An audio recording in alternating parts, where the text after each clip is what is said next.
के जिला के अध्यक्ष अंशराज विश्वकर्मा जी,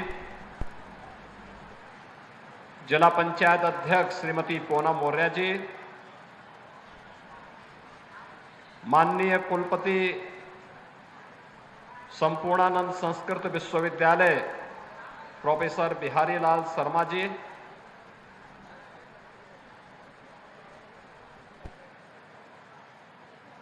श्री काशी विश्वनाथ मंदिर न्यास परिषद के अध्यक्ष प्रोफेसर नागेंद्र पांडे जी,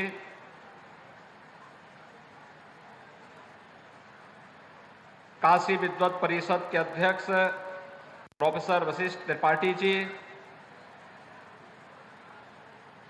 आज के इस समारोह में उपस्थित पूज्य संतजन,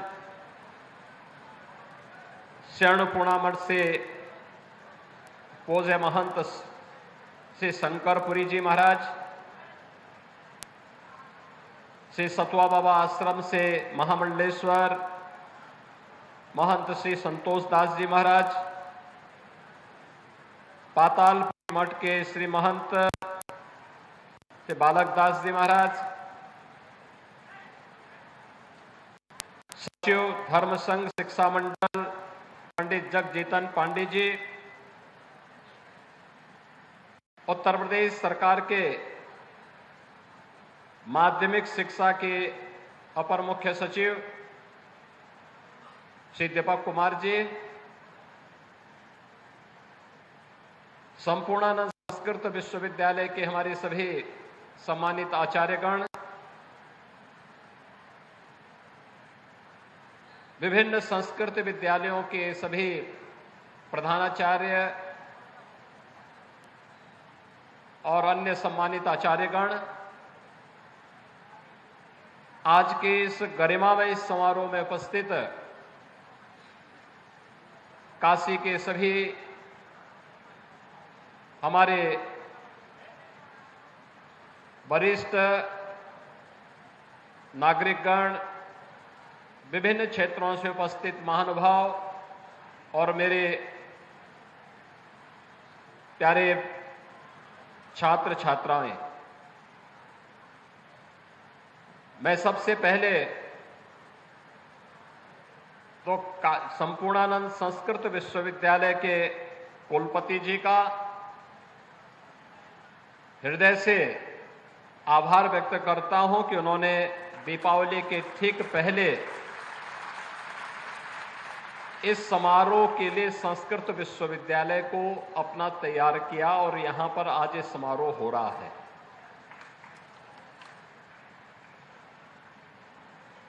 यह समारोह संस्कृत के लिए, भारतीय संस्कृति के लिए और उसकी आत्मा की दृष्टि से अत्यंत महत्वपूर्ण समारोह है।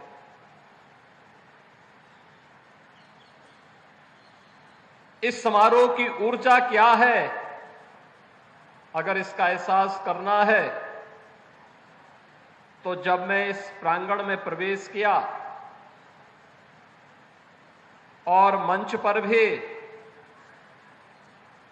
आने के उपरांत भी आप सबने एहसास किया होगा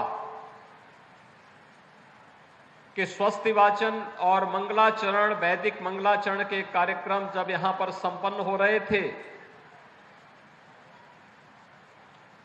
जो सामूहिकता की अनगूंज हो रही थी, वह केवल एक स्वर नहीं था, बल्कि भारत की सनातन धर्म की एक ऊर्जा का एक स्वर आध्यात्मिक ऊर्जा से उत्प्रोत होकर के भी गूंजायमान हो रहा था।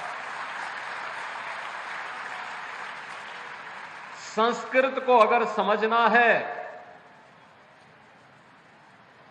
तो इस स्वर के अंतःकरण में स्वयं को समाहित करना पड़ेगा और वही जब श्रद्धा भाव के साथ, इस स्वर के साथ अपना तारतम्य स्थापित करेगा तो संस्कृत की ऊर्जा और संस्कृत के महत्व की जानकारी उसे हो पाएगी।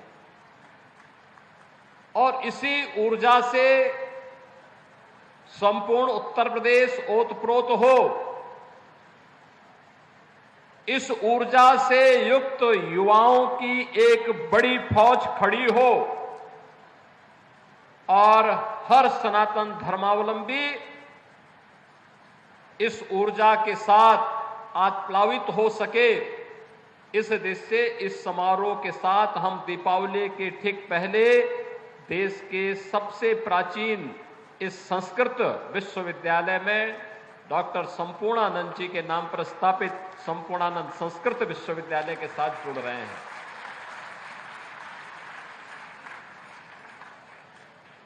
मुझे आश्चर्य होता है, गरीब छात्रों के लिए छात्रवृत्ति होनी चाहिए, मिलनी चाहिए, वंचित छात्रों को ये छात्रवृत्ति मिलनी चाहिए, ये अभिनंदनीय प्रयास हुआ। लेकिन संस्कृत को क्यों उससे उपेक्षित किया गया, ये मैं नहीं समझ पाया। अभी तक संस्कृत के केवल 300 बच्चों के लिए स्कॉलरशिप की व्यवस्था थी और उसके लिए भी छात्रों को पता नहीं था, कोई आवेदन नहीं कर पाता था। कुल 300, 25 करोड़ की आबादी है। मैं आश्चर्यचकित करता था, संपूर्णानंद संस्कृत विश्वविद्यालय से जब प्रथमा, पूर्व मध्यमा, उत्तर मध्यमा की भी मान्यता प्राप्त होती थी, तब नेपाल और देश के अलग अलग जगहों के छात्र काशी में भी, गोरखपुर में भी अध्ययन करने के लिए आते थे। सन 2001 में उत्तर प्रदेश संस्कृत परिषद बनी और परिषद को मान्यता नहीं मिली, लेकिन छात्रों का प्रवेश होता रहा। कभी प्रयास नहीं हो पाया कि इस संस्कृत परिषद को हम मान्यता दिला पाए। मैंने जब एक बार छात्रों की संख्या के बारे में पूछा कि वे संस्कृत से छात्र क्यों भाग रहे हैं, पता लगा कि मान्यता न होने के कारण बाहर के बच्चे अब आने से कतराते हैं। हम लोगों ने मान्यता बहाल करवाई। आज उत्तर प्रदेश संस्कृत परिषद में भी संपूर्णानंद संस्कृत विश्वविद्यालय की मान्यता पहले से थी और यह देश का प्राचीन संस्कृत विश्वविद्यालय है। अपनी एक लंबी यात्रा इस संस्कृत संस्थान ने आगे लेकर के चला है, बढ़ा है, गौरवशाली परंपरा के साथ आगे बढ़ा है। लेकिन संस्कृत परिषद को मान्यता तब मिल पाई जब हम लोगों की सरकार 2017 में आई और आज उत्तर प्रदेश संस्कृत परिषद को भी मान्यता है। अब मैं देखता हूं छात्रों की संख्या में बढ़ोतरी, लेकिन एक उपेक्षा का भाव जो देखने को मिला था। और आज इसीलिए हम सब आज यहां पर उपस्थित हुए हैं कि अभी तो हम लोगों ने यहां पे संस्कृत के बच्चों के लिए, मैं आश्चर्यचकित था, पहले तो स्कॉलरशिप नहीं मिलती थी, उसमें भी आय सीमा जोड़ दी गई। तो हम लोगों ने कहा नहीं, संस्कृत के साथ जुड़ने वाले हर छात्र को ये स्कॉलरशिप मिलनी चाहिए। और आज जिस स्कॉलरशिप को हम लोगों ने वितरण कार्य प्रारंभ किया है, ये मेरा सौभाग्य है कि दीपावली के पहले यह अवसर प्राप्त हो रहा है हमें। दीपावली के ठीक पहले यानी कल तक इन 69,195 छात्रों के अकाउंट में ये धनराशि उनके अकाउंट में कल पहुंच जाएगी। बैंक खुलते ही ये अकाउंट में पहुंचेगी। लेकिन ये संख्या उत्तर प्रदेश के अंदर जितने भी संस्कृत के बच्चे हैं, प्रथमा से लेकर के आचार्य तक, इन सब के फॉर्म भरवाने हैं, सबको ये स्कॉलरशिप उपलब्ध करवानी है। इसके लिए हर संस्थान को लगना पड़ेगा, अपने स्तर पर प्रयास करना पड़ेगा और इसको आगे बढ़ाना पड़ेगा।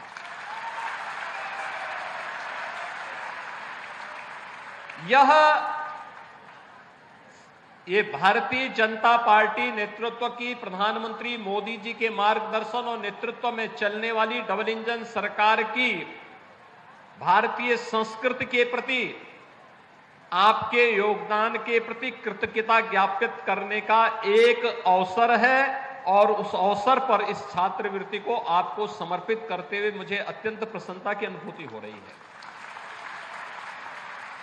क्योंकि विपरीत परिस्थितियों में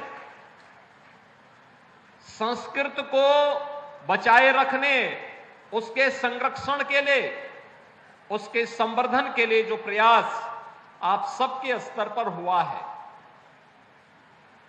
जब आज की इस चकाचौंध भरी दुनिया में हर व्यक्ति भौतिकता के पीछे भाग रहा है, तब भी उत्तर प्रदेश के अंदर लगभग 1.5 लाख बच्चे ऐसे हैं जो संस्कृत के साथ अपना जीवन समर्पित करते हुए भारतीय संस्कृति के लिए अपना जीवन समर्पित भाव के साथ आगे बढ़ा रहे हैं। स्वाभाविक रूप से उसका संरक्षण करना ये शासन का दायित्व होना चाहिए, समाज का दायित्व होना चाहिए और सरकार अपने उसी उत्तरदायित्व का निर्वहन करने के लिए आज आपके पास आई है, आपके द्वार पर आई है। इन सभी छात्रों के लिए अभी तो हम लोगों ने घोषणा की है और हम लोगों ने आगे से व्यवस्था करने के लिए हम व्यवस्था करने जा रहे हैं कि अब संस्कृत विद्यालयों में हम ऐड उन्हीं संस्थानों को देंगे जो अपने यहां छात्रावास की व्यवस्था निःशुल्क छात्रों के लिए करेंगे और खाने पीने की व्यवस्था करेंगे।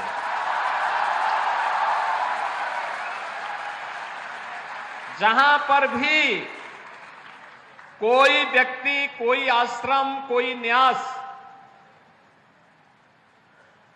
अच्छा छात्रावास बना के देगा, विद्यालय देगा, बच्चों के रहने खाने की निःशुल्क व्यवस्था करेगा, वहां हम अनुदान देकर के उस संस्थान को हम संस्कृत की मान्यता के लिए अच्छे आचार्यों की नियुक्ति करने के लिए एक स्वतंत्रता भी देंगे। और हमने कहा कि भाई युद्ध स्तर पर प्रदेश भर में इस प्रकार के विद्यालय खोलिए जो गुरुकुल की परंपरा को पुनर्जीवित कर सके।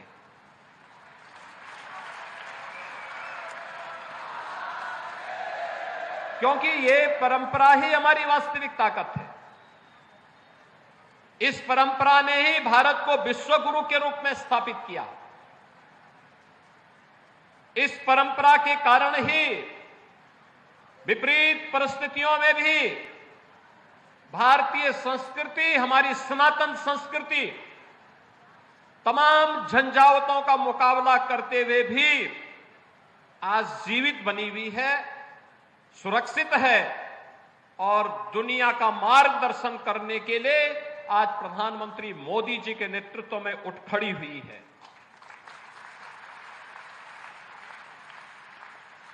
बहनों और भाइयों,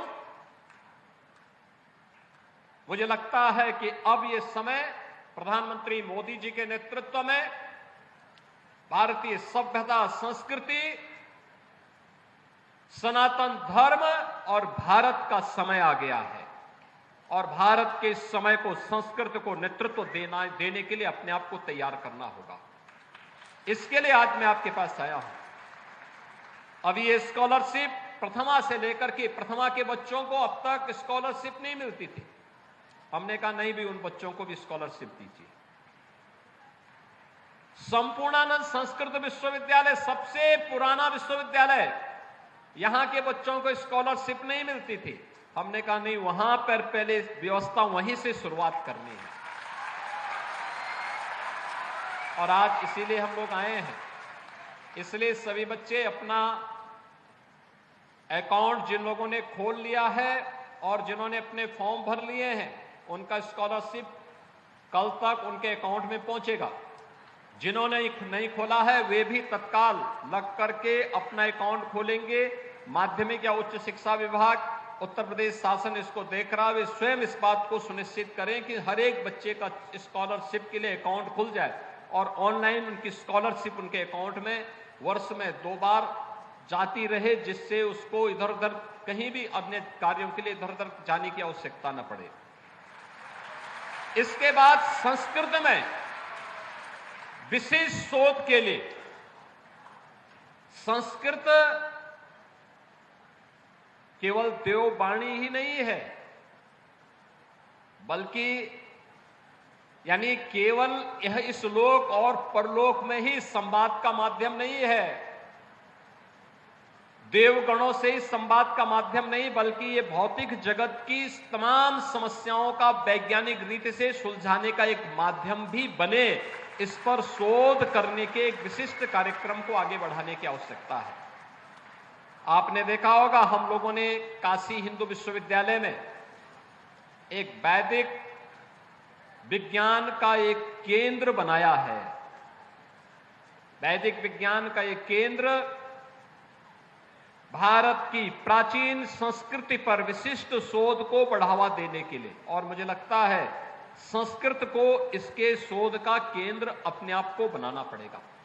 और मैं आप जो भी संस्कृत में विशिष्ट शोध की अपने थीसिस लिखेंगे, कुछ अच्छा कार्य करेंगे, मैं उनको, उन सभी आचार्यों को, उन सभी छात्रों को इस बात के लिए आश्वस्त करता हूं कि उनके लिए एक अच्छी स्कॉलरशिप की हम घोषणा करने जा रहे हैं, जिससे वो बेझिझक अपनी वृत्ति की चिंता किए बगैर सरकार उसकी व्यवस्था देख सके, और एक निश्चित समय के लिए हम उसको स्कॉलरशिप देंगे, 2 वर्ष के लिए, 3 वर्ष के लिए, क्यों इन 3 वर्ष के अंदर बिना किसी चिंता के वह अपने शोध के कार्य को आगे बढ़ा सके और इसके माध्यम से वह भारतीय संस्कृति के मूल तत्व को दुनिया के सामने रख सके।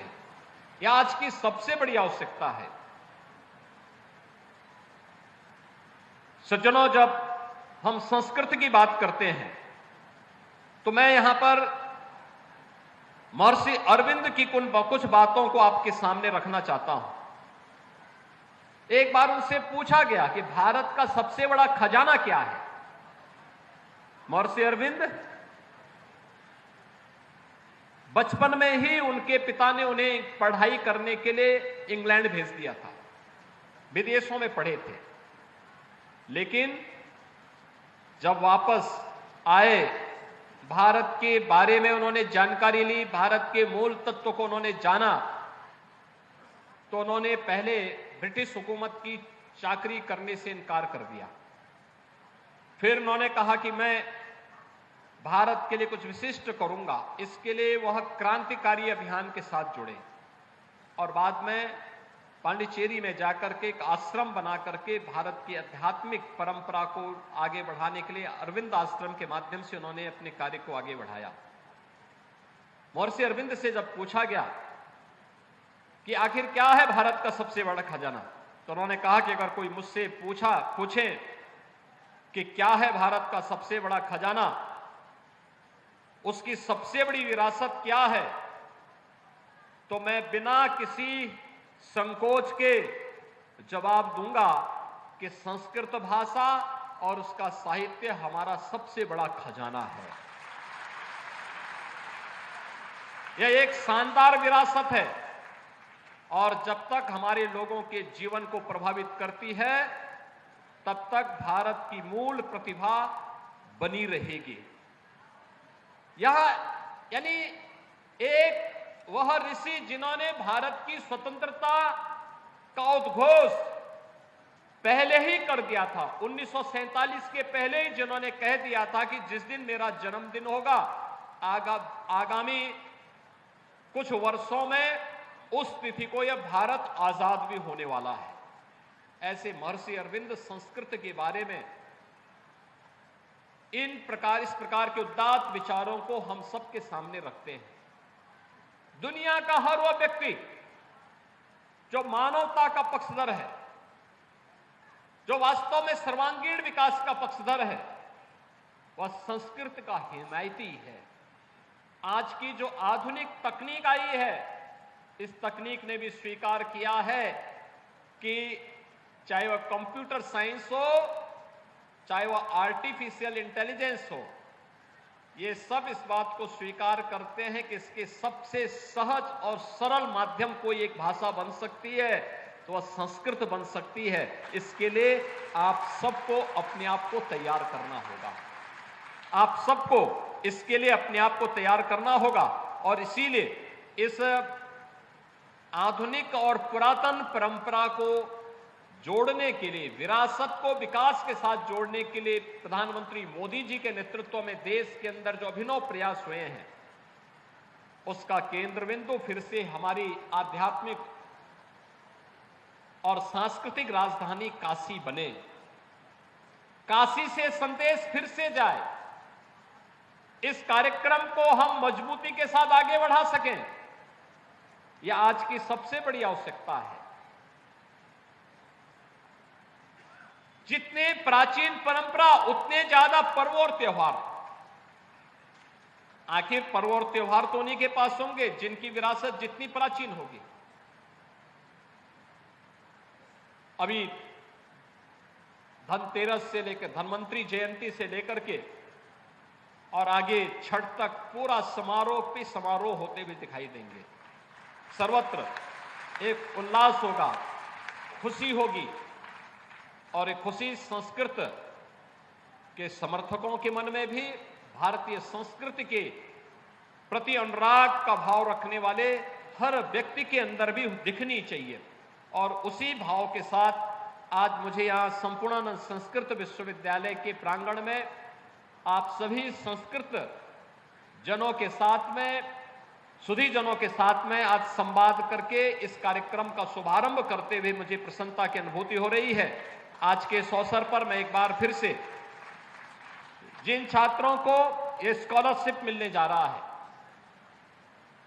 इन 69,165 छात्रों को तो तत्काल रूप से, और इसके बाद जो भी इसमें फॉर्म भरेंगे संस्कृत के बच्चे प्रथमा से लेकर के आचार्य तक, इन सबको मैं हृदय से बधाई देता हूं और उनको इस बात के लिए आश्वस्त करता हूं कि वे निश्चिंत होकर के अपनी पढ़ाई करें। सरकार उसके लिए पूरी व्यवस्था करेगी। संस्कृत के लिए बहुत चिंतित अब होने की आवश्यकता नहीं है। दूसरा, हम लोगों ने विभाग से इस बारे में भी कहा है कि जिन संस्कृत विद्यालयों में शिक्षकों की पूरी भर्ती नहीं हो पाई है, तत्काल वहां पे भर्ती की प्रक्रिया को भी, जहां पर प्रबंधन को करना है, प्रबंधन के साथ मिलकर के अच्छे और योग्य आचार्यों की नियुक्ति हो सके, ये व्यवस्था सुनिश्चित करना है, क्योंकि बहुत आवश्यक है। और जब तक कोई शिक्षक नियुक्त नहीं होता है, आप तब तक उन्हें मानदेय पर अच्छे शिक्षकों की तैनाती दीजिए और नियुक्ति में उनको अगर वेटेज देंगे, थोड़ी भी उनको प्राथमिकता देंगे, तो वे और भी अच्छे ढंग से इस कार्य को आगे बढ़ा देंगे। और मुझे लगता है कि एक फिक्स मानदेय पर जो शिक्षक पढ़ा रहे हैं, अगर हम उनको वेटेज दे करके आगे बढ़ाएंगे तो मुझे लगता है उसका अच्छा संदेश जाएगा। वे और भी अच्छे ढंग से इन छात्रों को संस्कृत के प्रति आकर्षित करने में, उन्हें आगे बढ़ाने में मदद कर पाएंगे। उसको और आगे बढ़ाने में उनको भी अच्छा लगेगा। ये कार्य हमें तेजी के साथ करना होगा। संस्कृत को वैज्ञानिक भाषा है और इसको उसी रूप में आगे बढ़ाने के लिए हम लोगों को अपने स्तर पर प्रयास करना होगा। आज के परिप्रेक्ष्य में संस्कृत का उपयोग किस रूप में हम आगे बढ़ा सकते हैं, इसको भारतीय संस्कृति की दृष्टि से भी, वैज्ञानिक भाषा है इस दृष्टि से भी, और ज्ञान विज्ञान की इस भाषा को हम आने वाले समय में भारत की विरासत और भारत की ज्ञान की धरोहर के रूप में मजबूती के साथ आगे बढ़ा सकें, इसके लिए अब युद्ध स्तर पर लग करके कार्य करने की आवश्यकता है। मैं पिछले दिनों स्वयं भी यहां पे संपूर्णानंद संस्कृत विश्वविद्यालय के प्रांगण में आया था। मैं अचानक आया था, मैंने कुलपति जी से आग्रह किया कि मैं विश्वविद्यालय में आ रहा हूं, और मैंने देखा है लगभग 75,000 से अधिक पांडुलिपियां, प्राचीन पांडुलिपियां यहां पे संरक्षित हैं। उनके संरक्षण का कार्य हो रहा है। विशिष्ट शोध अलग अलग विषयों पर जो यहां पर हुए हैं, उसको लेकर के हमें और भी अच्छे ढंग से कार्य को आगे बढ़ाने की आवश्यकता है। अन्य इस प्रकार के ताम्रपत्र और पांडुलिपियां जहां तहां पड़ी हुई है, उन्हें भी संरक्षित करने की आवश्यकता है, क्योंकि भारतीय संस्कृति के संरक्षण का दायित्व ये केवल और केवल संस्कृत उठा सकती है। संस्कृत के प्रति अनुराग रखने वाले लोग उठा सकते हैं। संस्कृत के प्रति श्रद्धा का भाव रखने वाले आज का युवा उठा सकता है। सरकार का संरक्षण मिलेगा, सरकार इसमें भरपूर सहयोग करेगी। और मैंने यहां पे संपूर्णानंद संस्कृत विश्वविद्यालय के कुलपति से भी कहा है कि विश्वविद्यालय का एक पूरी कार्य योजना बना करके वे हमें प्रस्तुत करें। आपको जो भी सहयोग की आवश्यकता होगी, सरकार आपको सहयोग करेगी। और संपूर्णानंद संस्कृत विश्वविद्यालय के पुरातन गौरव को पुनर्स्थापित करना है, इसको और अच्छे ढंग से आगे बढ़ाना है। और संस्कृत जब भी आगे बढ़ेगी, या तो इस प्रकार के विश्वविद्यालय बनाएंगे, या कोई मठ और मंदिर मिलकर के जब इस कार्यक्रम के साथ जुड़ जाएगा, तो उसको और अच्छे ढंग से आगे बढ़ाने का कार्य हमें करना होगा। और इस दृष्टि से हम सब मिलकर के इस कार्यक्रम को आगे बढ़ा सकेंगे, इस विश्वास के साथ मैं आज के इस अवसर पर, जब यहां पर आज संस्कृत विश्वविद्यालय के और संस्कृत से जुड़े हुए छात्रों को यहां पर स्कॉलरशिप वितरण का कार्यक्रम का शुभारंभ हुआ है, मैं एक बार फिर से आप सबको बधाई देता हूं। धन्वंतरी जयंती और दीपावली की हृदय से बधाई देता हूं। आप सबके प्रति अपनी शुभकामना व्यक्त करता हूं। बाबा विश्वनाथ से, मां अन्नपूर्णा से, गंगा मैया से यही प्रार्थना करता हूं कि संस्कृत और संस्कृति के प्रति आप सबका जो भाव है वो और मजबूती के साथ आगे बढ़े। सरकार आपको हर प्रकार का सहयोग करेगी। आप सबका मैं एक बार फिर से हृदय से स्वागत करता हूं, अभिनंदन करता हूं। जय तो संस्कृतम, जय तो भारतम। धन्यवाद। जय हिंद।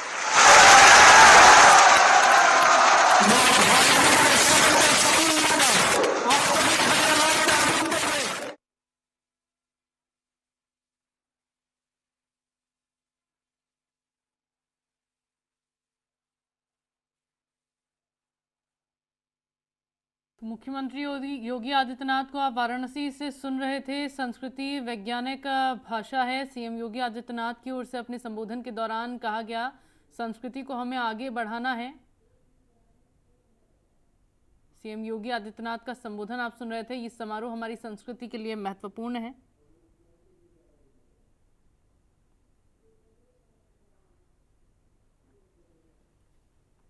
संस्कृति छात्रवृत्ति योजना का शुभारंभ यहां पर किया गया।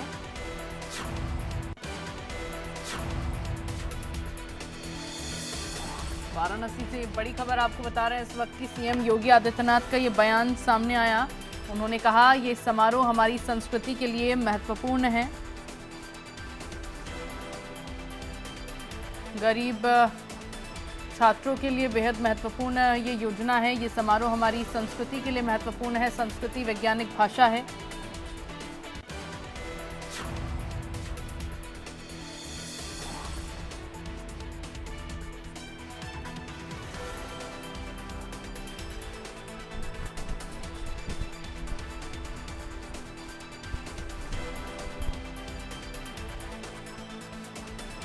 ये समारोह हमारी संस्कृति के लिए महत्वपूर्ण है। सीएम योगी आदित्यनाथ की ओर से अपने संबोधन के दौरान कहा गया, संस्कृति वैज्ञानिक भाषा है। सीएम योगी ने कहा। वाराणसी से सीएम योगी आदित्यनाथ का संबोधन आप सुन रहे थे।